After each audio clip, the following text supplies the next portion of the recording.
Good morning friends. ব্রেকফাস্টে দেখো মুড়ি মাখছি। আজকে সকালবেলা মুড়ি মাখা। এর মধ্যে দেখো শশা রয়েছে, পেঁয়াজ রয়েছে, বাদাম রয়েছে ভরভরকে স্প্রাউট। তো চলো বসি। আর এখানে রয়েছে চা। Good morning friends. আজ হচ্ছে শুক্রবার, সকাল সকাল চা আর মুড়ি মাখা। আকাশটা না পুরো একদম ঝিমিয়ে রয়েছে, না আলো ঠিক করে উঠছে, না বৃষ্টি ঠিক করে পড়ছে। তো যাই হোক, আজকে কিন্তু দুধ চা।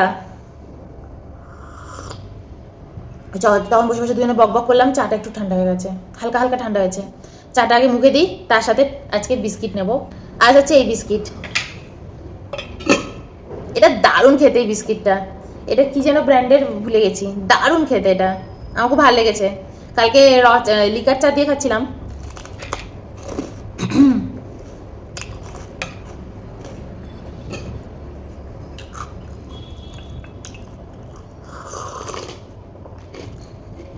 এই চাটা দিয়ে এই চাটা দিয়ে ভালো লাগছে। এই চাটা দিয়ে এই বিস্কিটটা হেভি লাগছে দুধ চা দিয়ে। কালকে লিকার চা দিয়ে অতটা ভালো লাগেনি।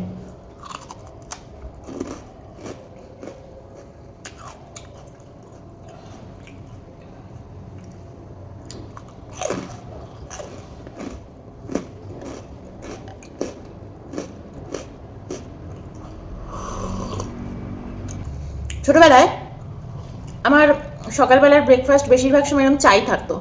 একদম ছোটবেলার কথাই কিন্তু আমি বলছি। মা তো সকাল সকাল স্কুলে চলে যেত। আমি সকালবেলাতে চা বিস্কিট এগুলো খেতে খুব ভালোবাসতাম।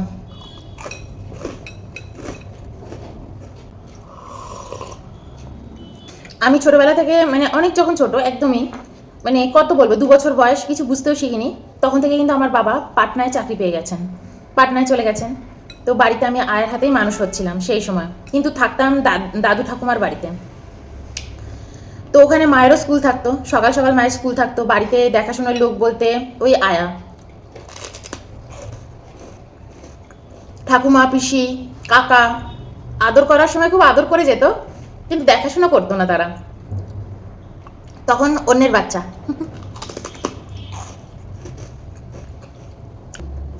তোমার বাচ্চা তুমি সামলাও। আর বলতে নেই, সেই সময় আমাদের বাড়িতে সবাই চাকরি করতো। কাকারাও চাকরি করতো, পিসিও চাকরি করতো। আমার সেজ পিসি স্কুল টিচার ছিলেন। আমার বড় পিসি মেট্রন, নীলরতন হসপিটাল তার মেট্রন ছিলেন। আজ থেকে 10 বছর আগে উনি মারা গেছেন। তো সবাই বাড়িতে সেই সময় চাকরি করে, কাকারা চাকরি করছে। তো বাড়িতে সত্যি দেখাশোনার লোকেরও খুব অভাব ছিল। তো আমাকে আয়ের হাতে মানুষ হতেই হতো, আর মা নিজেও স্কুলে যেত। এই দিদি তো হস্টেলে থাকে, আমার দিদিভাইকে ওই কারণে হস্টেলেও ভর্তি করে দেওয়া হয়েছিল। আমার দিদিভাই 7-8 বছর বয়সেই কিন্তু হস্টেলে চলে যায়। আমার দিদিভাই প্রথমে থাকতো উলুবেরিয়া বলে তো ওই জায়গাটা, ওইখানে থাকতো আমার দিদিভাই হস্টেলে। পরে অবশ্য কাছাকাছি চলে আসে। বাবা যখন মারা গেছে তারপর মা কাছাকাছি নিয়ে এসছে, কিন্তু তারপর দিদিভাই হস্টেলেই থেকে মানুষ হয়েছে। তো আমার ছোটোবেলাটা খুব নিজের মতন, স্বাধীন চেতা, মানে নিজের মতন করে বড় হওয়া। তারপর যখন বাবা মারা গেছে, আমি যখন গঙ্গার পাড়ের বাড়িতে চলে আসি, তখন মানে বেশ মায়ের মতন করে মানুষ করছে। আর ছোটোবেলা থেকে আমি খুব চা খেতে ভালোবাসতাম, একদম ছোটোবেলা, তখন হচ্ছে 3-4 বছর বয়স, চা খেতে খুব ভালোবাসি। আর বাবা ধরো বছরে 1-2 বার যখন আসতো, বেশি দিন থাকতে পারতো না বাবা। তো ধরো ওই 10 দিন 11 দিন 10 দিন এরকম থেকেই বাবাকে আবার চলে যেতে হতো। বেশি দিন এখানে স্টে করতে পারতো না। কিন্তু আসলেই বাবার বন্ধু বান্ধব, বাবা কিন্তু সবসময় বন্ধু বান্ধব নিয়ে থাকতে খুব ভালোবাসতেন। তো দুই বন্ধু ছিল বাবার। তো একজনের নাম ছিল স্বপন কাকু, একজনের নাম ছিল রঞ্জিত কাকু, আমার এখনো মনে আছে ছোট্টবেলায়।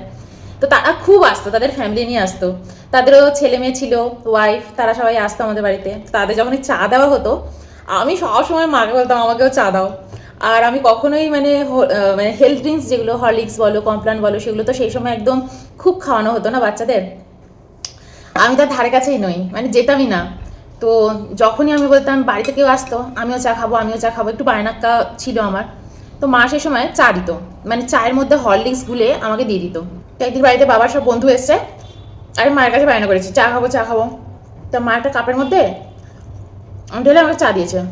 বাবা ওটা না দেখছে যে কি করে মা, বাবা ওখানেই ধরেছে মাকে, তুমি ওকে চা দিয়ে দিলে? হ্যাঁ, 3 বছর বয়স ওর, তুমি ওকে চা দিয়ে দিলে? ও চা খাচ্ছে, তুমি এইসব শেখাও ওকে বাড়িতে বসিয়ে বসিয়ে? মা বলছে, আরে তুমি থামো, আমি চা দিইনি। চায় মানে একটুখানি মা চা দিয়েছে, তার মধ্যে অনেকটা দুধ মিশিয়ে হরলিক্স দিয়ে দিয়েছে। আর মা ভাবছে মা যদি ওটা আমার সামনে বলে যে ওকে আমি চা দিইনি তাহলেও ফেসে যাবে, আবার যদি বলে হ্যাঁ আমি চা দিয়েছি তাহলেও বাবা বকাবকি করছে, বন্ধুদের সামনে বকাবকি করছে, বলছে হ্যাঁ আমি তো এখন এখানে থাকি না, তুমি এরকম যা খুশি ওকে খাইয়ে দিচ্ছ, যা খুশি ইয়ে করছো। বাবা কিন্তু এমনিতে মায়ের সাথে কখনোই মানে ঝগড়াঝাটি কখনো করতো না। আমার মা বাবার মধ্যেও এরকম খুব বন্ধুত্বের সম্পর্ক। আমার বাবা মায়ের থেকে অনেকটা বড় ছিল, কিন্তু খুব বন্ধুত্বের মতন সম্পর্ক ছিল মা আর বাবার মধ্যে। তো বলছে আরে তুমি চুপ করো, পরে আমি তোমাকে বলবো। তা আমি আবার ওখানে সাইড থেকে, অত ছোট, আবার সাইড থেকে বলছি তুমি কি এটা আমাকে চাই দিয়েছো না অন্য কিছু দিলে? মা বলছে তুই খা চুপচাপ বসে, তোকে চাই দিয়েছি। আমি তো খুব আনন্দ পেয়েছি, আমি বসে বসে চা খাচ্ছি।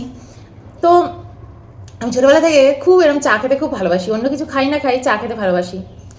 পরে বাবা যখন মারা যায়, আমি যখন গঙ্গার পাড়ের বাড়িতে চলে আসি, ক্লাস 5-এ পড়ি, তখন থেকে কিন্তু ফাইভ থেকেই একদম সকালবেলা উঠেই আমার চা চাই, চা তার সাথে হচ্ছে বিস্কিট। তো বিস্কিটের মধ্যে আমি খুব একটা অন্যান্য বিস্কিট খেতে ভালোবাসতাম না, তো এই কারণে বেকারির বিস্কিট খুব এনে রাখা হতো আমাদের বাড়িতে। মানে একদম বেকারি যে প্রজাপতি বিস্কিট, তারপরে যে মোটা মোটা যে বিস্কিটগুলো, ওগুলো আমি খেতে ভীষণ ভালোবাসতাম। এই কারণে মা ওগুলো, আর পাড়ার দোকানে ওগুলো সবসময় পাওয়া যেত না, ওগুলো আনাতে হতো। তো মা একদম 7 দিনের 7টা প্যাকেট, 7 রকমের 7টা বিস্কিটের প্যাকেট একদম এনে ফ্রিজের উপর রেখে দেওয়া হতো। তো আমি ওরকম খুব খেতাম, সকালবেলা উঠেই চা আর ওরকম ভরভরকে বিস্কিট। হ্যাঁ মা বারণ করতো যে এত খাওয়া ভালো না, অন্য কিছু খা, কিন্তু মা তো সকালবেলা বেরিয়ে যেত। মা বলতো ঠিক আছে যেরকম ওর ভাল লাগে খাক। ইভেন আমাদের বাড়িতে আমার মনে আছে যখন বড় মাসি, মামি ওরাও থাকতো, তো বাড়িতে তখন সকালবেলা ব্রেকফাস্টের জন্য ধরো রুটি বা কোনো কিছু বানানো হচ্ছে, মা নেই, মা স্কুলে চলে গেছে, আমি ওগুলো খেতাম না, আমি চা আর বিস্কিট মানে এত ভালোবাসতাম। তখন খুব বকাবকি খেতাম যে বাড়িতে যখন তৈরি হচ্ছে খাবার তখনও তুমি খাচ্ছ না, তখনও তুমি চা বিস্কিট খাচ্ছ। কিন্তু আমার ওটা খাওয়া মানে খেতে না অভ্যস্ত হয়ে গেছিলাম, আর আমি ওরকমই খেতে খুব ভালোবাসতাম। দেখো মুড়ি কতটা শেষ করে দিয়েছি, একদম ফিনিশ। এই মুড়িগুলো রাখা যায় না, রাখলে একদম নেতিয়ে মানে ইয়ে হয়ে যাবে। তো আমাদের বাড়ির সামনে দিও না, ছোটবেলায় বেকারির যে গাড়িগুলো ওগুলো খুব যেত, এখন যাই কিনা যাই না, দোকানে দোকানে জিনিস দিতে যেত। আমি আবার দাঁড় করি করি ওদের থেকেও মাঝে মাঝে প্রজাপতি বিস্কিট এটা ওটা নিতাম, আবার বলতাম যে পরের দিন নিয়ে আসবে। তো ছোটোবেলাটা না খুব এরমভাবেই আমার কেটেছে, চা বিস্কিট এর সাথে আমার খুব মানে একদম রিলেশন। আবার আমার শ্বশুরবাড়িতে কেউ চা বিস্কিট খায় না, কেউ না।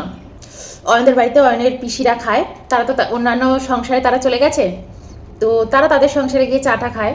কিন্তু অয়নদের বাড়িতে জেঠিরা কেউ চা টা কিচ্ছু খায় না, জেঠুরাও চা খায় না। তোমার ঠাকুমা দাদু চা খেত, তারাও চা খেত না। তো অয়নদের বাড়িতে চা খাওয়ার পরিবেশটাই নেই। আমার অবশ্য কোনোদিনও কোনো অসুবিধা হয়নি, কারণ আমি বিয়ের পরের দিন থেকেই বাইরে থাকি। আমাদের বাড়িতে বিয়ে হয়ে গেছে, ওখান থেকে আমি শ্বশুরবাড়িতেও যাইনি, সোজা একেবারে ফ্লাইটে উঠে বাইরে, কারণ ওইভাবেই ডেটটা রাখা হয়েছিল। অয়ন তো নতুন নতুন জয়েন করেছিল পন্ডিচেরিতে, বলেই দিয়েছিল যে বেশি দিন তুমি থাকতেই পারবে না। অয়ন বিয়ে করতে এসেছিল কদিনের জন্য জানো? 4 দিনের জন্য। অধিবাস বিয়ে এইসব করে ঠোরে, আর আমাদের তো অন্যরকম বিয়েও হয়নি, একেবারে মন্ত্র পড়ে ঠোরে বিয়ে। আমি তো ওটা করবো না বলেই দিয়েছিলাম, তাও আমাদের মন্ত্র করে বিয়ে হয়েছিল, দাদু করে দিয়েছিল, কিন্তু ওরমভাবে হয়নি। আমাদের ইয়েও হয়েছিল অনেক রাত্রে, অনেক রাত্রে 12টার পরে, মানে 12টা ওরম সময় আমাদের ইয়ে পড়েছিল, টাইমিংটা পড়েছিল, বা 12টার আগে পড়েছিল। 12টার মধ্যে আমাদের বিয়ে হয়ে গিয়েছিল, 1টা-1:30টার মধ্যে আমাদের বিয়ে কমপ্লিট হয়ে গিয়েছিল। দাদু ওটা করেছিল, মন্ত্র টন্ত্র করে দিয়েছিল, ইয়ে করে দিয়েছিল। যাই হোক, তারপরে দিনটা কেটেছে, কাল রাত্রিটা কেটেছে। বৌভাতের দিন আমাদের বৌভাত হয়নি, আমরা চলে এসেছিলাম বাইরে। বৌভাত হয়েছিল আমাদের 5 মাস বাদে। যখন আমরা ফিরেছিলাম তখন রিসেপশন পার্টি হয়েছিল, সবাইকে ডেকে বাড়ি ভাড়া নিয়ে রিসেপশন পার্টি করেছিল। তো এরমভাবে আমরা করেছিলাম। তো আমার কোনোদিনও অসুবিধা হয়নি চা খাওয়ার থেকে, বা অন্য অসুবিধা কোনোদিনও হয়নি। কিন্তু অয়ন আবার আমাকে বিয়ে করার পরে আস্তে আস্তে চা খাওয়া শিখে গেছে, কিন্তু আমি কিন্তু অয়নকে কোনোদিনও চা খাওয়ার জন্য ফোর্স করিনি। আবার অয়নদের বাড়িতে চায়ের এমনি চা পাতা রেখে দেওয়া হতো, ধরো কেউ আসলো তাদের জন্য চা পাতা রেখে দেওয়া হতো, ছোটো ছোটো প্যাকেট রেখে দেওয়া হতো। তাজমহল ওই প্যাকেটটা, বা যেটা যেটা যার যেরকম চা খেতে ভালো লাগে। আর অয়নের পিসিরা কিন্তু চা খেতে খুব ভালোবাসে। কড়াটি তোর পিসিরা তো খুব চা খেতে ভালোবাসতো, রেড লেবেল। তো ওই চা পাতাগুলো ছোটো ছোটো যে প্যাকেটগুলো, একটা আছে অগ্নিটিটাও কিন্তু খেতে খুব কড়া। তো যাই হোক, ওইগুলো এনে এনে রাখা হতো, পিসিরা সব খেত। তো আমার কাছে কিন্তু সব কিছু ওগুলো গল্প কথা শোনা, আমি চোখের সামনে ওরমভাবে দেখিনি। অয়ন নিজেই বলে, অয়নদের পিসিদের সাথে দেখা হয়েছে, সকলের সাথে দেখেছি, কিন্তু রোজকারের যে নিয়ম কীরমভাবে তারা দিনচর্যা পালন করে সেরমভাবে আমার কোনোদিনও থাকা হয়নি শ্বশুরবাড়িতে। বিয়ের পর থেকে একদম বাইরে। আর যখনই যেতাম ওই 10 দিনের জন্য, তখন ইচ্ছা হতো না যে মানে একদম শ্বশুরবাড়িতেই পুরো থাকি, ওরম ইচ্ছা হতো না। আর আমার শ্বশুরবাড়িতে ওরকম ব্যাপার নেই, যেহেতু জেঠুর বাড়ি ওখানে, অয়নদের বাড়িতে আবার অন্য জায়গায়। তো আমার আমার সবসময় ঘোরা হতো সবার বাড়িতে, একটু ঘুরলাম, ওদের বাড়িতে গেলাম, একটু এদের বাড়িতে গেলাম, ননদদের বাড়িতে গেলাম, আমার আত্মীয় স্বজনদের বাড়ি আছে তাদের বাড়িতে গেলাম। আর গিয়ে নিজের রাত্রিবেলাটা নিজের ঘরে শোয়া, মানে নিজের বাড়িতে থাকা, সেটা আমি সবসময় করতাম। কারো কোনোদিনও কোনো আপত্তি ছিল না। আর এপাড়ার ওপাড়ার ব্যাপার কোনো ব্যাপারও ছিল না। সারাদিন কাটালাম শ্বশুরবাড়িতে, বিকেলবেলা পর রাত্রিবেলা চলে গেলাম বাড়িতে। রাত্রিবেলাও হতো না, দুপুরবেলাই হতো। আমি ইভেন এমনও হয় আমার আগের সময়, মানে এখন না, এটা আগের কথা বলছি, এখন তার কেউ নেই। শ্বশুরবাড়িতে কলকাতা গেছি, মায়ের কাছে হয়তো ব্যাগ ট্যাগগুলো রেখেছি, রেখেই শ্বশুরবাড়িতে এসেছি, সবার সাথে আড্ডা মেরেছি, গল্প করেছি, খাওয়া দাওয়া করেছি, করেই সংসার তাড়াতাড়ি খেতে দাও, তাড়াতাড়ি খেতে দাও, বেরোতে হবে বেরোতে হবে, আজ এই বন্ধুর বাড়ি, কাল ওই বন্ধুর বাড়ি, এদের আত্মীয় স্বজনের বাড়ি তো অত মানে যাতায়াত হতো না। বন্ধুদের সাথে ঘোরাফেরা, বন্ধুরাও বসে আছে না, কবে আসবে কবে ঘুরবি। আর আমাদের ওরকম বছরে 3-4 বার চলে যাওয়া কখনোই হতো না, ওই একবারই যাওয়া, তাও হচ্ছে 10 দিন। ওর জন্য আমি পুজোর সময়টা অ্যাভয়েড করতাম। পুজোর সময় বন্ধু বান্ধবরাও এদিক ওদিক ছড়িয়ে ছিটিয়ে থাকতো, তো ওর জন্য অ্যাভয়েড করতাম। ওরাও ফ্যামিলিকে নিয়ে ঘুরতে ঘুরতে বেরোতো, তো আমরা এর জন্য একটু অন্য সময় যেতাম। নভেম্বর মাসটা আমাদের ছিল ফেভারিট টাইম, নভেম্বর মাস। তো এই আমার পুরো লাইফটাই বাইরে কাটানো, বাইরে থাকা, একা একাই থাকা। আবার বাইরে এসে কিন্তু আমি একা একাই থেকেছি, ভালো বন্ধু বান্ধব কখনো পাইনি, আর কারোর সাথে আমি সেরকমভাবে মিশতেও পারি না। তো এই হচ্ছে ব্যাপার। তো রোজ তোমাদের সাথে ছোটো ছোটো গল্প করবো। আজকে একটু চা নিয়ে গল্প করলাম। আমার শ্বশুরবাড়িতে চায়ের পাট একদমই নেই, কিন্তু আমিও কিন্তু আজ অবধি তোমাদের বাড়ি থেকে কোনোদিন চাই খাইনি। কারণ সকালবেলা সবসময় আমাদের বাড়িতে চা টা হতো, আমি নিজের বাড়িতে নিজের মতন করে চা ঠা খেয়ে হয়তো আমাদের বাড়িতে গেলাম, একটু জেঠিদের সাথে গল্প করলাম, করেই বেরিয়ে গেলাম, একটুখানি গল্প করেই বেরিয়ে গেলাম। অয়ন হয়তো বসে আছে নিজের বাড়িতে, ও ও ও বসে আছে, ওর গল্প করছে সবার সাথে, আমি বললাম আমি বেরিয়ে যাই, কারণ বন্ধু বান্ধবরাও ওয়েট করছে। চলে গেলাম, কারণ এত কথা, এত বান্ধবীদের সাথে এত গল্প, এত কথা, তারা আবার তাদের বাপের বাড়িতে চলে আসছে। আমি কিন্তু আমার বন্ধু বান্ধবদেরও অত শ্বশুর বাড়িতে ঘুরে বেড়াতাম না, তারা তাদের বাপের বাড়িতে চলে আসছে, সবাই একসাথে বসে আড্ডা মারা, গল্প করা। আর দেখো আমার শ্বশুর বাড়িতে বসে ওরাও কমফোর্টেবল হবে না গল্প করতে, আমার বাড়িতে চলে আসা, ওখানে বসে গল্প করা, খুব ভাল লাগতো, খুব ভাল লাগে। এখন অবশ্য অতটাও নেই, আমার বন্ধুদের ছেলেমেয়েরাও সব বড় হয়ে গেছে, সব এখন ডাক্তারি পড়ছে। এক বান্ধবীর, আমার যে বন্ধুর যে মেয়ে, ও ডক্টরি পড়ছে। সবাই কেউ না কেউ সব পড়াশোনায় ব্যস্ত। আরেক বান্ধবীর মেয়ে হোটেল ম্যানেজমেন্ট পড়ছে, ও বাইরে চলে গেছে, মুম্বাইতে রয়েছে ও। তো সবাই ব্যস্ত এখন তাদের তাদের জীবনে। কিন্তু আগে আমাদের লাইফটা এরকম ছিল, আর এখন আমাদের বাড়িতেও কেউ আর সেরকম নেই। সবাই বয়স হয়ে গেছে অনেক। যখনই কলকাতা যাই আমরা একটা অন্যরকমভাবে বাঁচি। আর সবচেয়ে মজার কথা কি জানো, আমি কলকাতায় গিয়ে চা খেতাম, বাড়িতেও খুব একটা খাওয়া হতো না, আমরা চলে যেতাম ভগবতীতে। আমাদের সোদপুরে একটা দোকান আছে ভগবতী, ওখানে আমি আর অয়ন টোটো করে যাব। টোটোটা হচ্ছে সন্তুর, সেই মনে আছে ছোটোবেলায় যেখানে আনন্দময়ী মায়ের আশ্রমের পিছনে গঙ্গার পাড়ে বসে সিগারেট খেয়েছিলাম, ওই সন্তুকে নিয়ে বসে। ও আমার থেকে অনেক ছোট, তো এখনও টোটো চালায়। ও খুব গরিব ঘরের ছেলে। তো ওর মতন বড় হয়েছে, মাধ্যমিক পাশ করেছে, তারপর আর পড়াশোনা করেনি।